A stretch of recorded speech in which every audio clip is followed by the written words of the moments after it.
આજ તો તમારો ભાઈ હવારના પોરમાં ખુશ હતો, કેમ કે જોવાવાળા જોતા રહી ગયા, બળવાવાળા બળતા રહી ગયા, તમારા ભાઈના 17,000 ફોલોઅર્સ પૂરા થઈ ગયા. એટલે તમારા બધાનો દિલથી ધન્યવાદ. આવો નવો પ્રેમ બનાવી રાખજો. અને ભાઈ 2-3 ખહુરિયા વાતો કરે ની તમને વાત કરું, પણ એ પેલા સૂરજનારાયણને જલ ચડાવી લો. તો સૂરજનારાયણને જલ ચડાવીને તૈયાર થઈને ખંભે થેલો મારી અને નીકળી ગયો તમારો ભાઈ ગુજરાતની બહાર, સોરી ગલીની બહાર.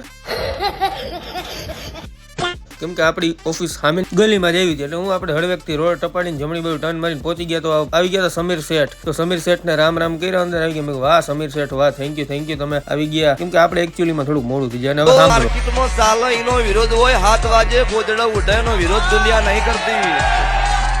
અમુક ખવરીયાને પોતાના નામ ઉપર વ્યૂ ન હોય એટલે આપણા નામ ઉપર વ્યૂ ખેંચે, પણ કાંઈ વાંધો નહીં. આપણે આળસ ખાઈને ભૂરાને રામ રામ કરીને નીકળી ગયા વિસાવદરની બજારમાં આટો મારવા માટે.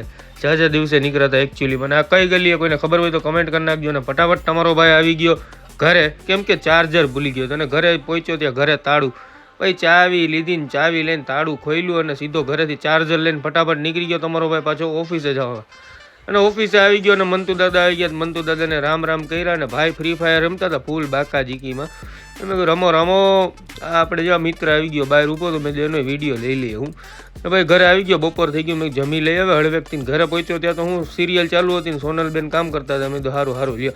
જમવામાં હતું 2-3 જાતના શાક હતા અને રોટલી ને એવું બધું હળવું હતું. ઓફિસે જમીને આવી ગયો. હાલો આજનો મિની બ્લોગ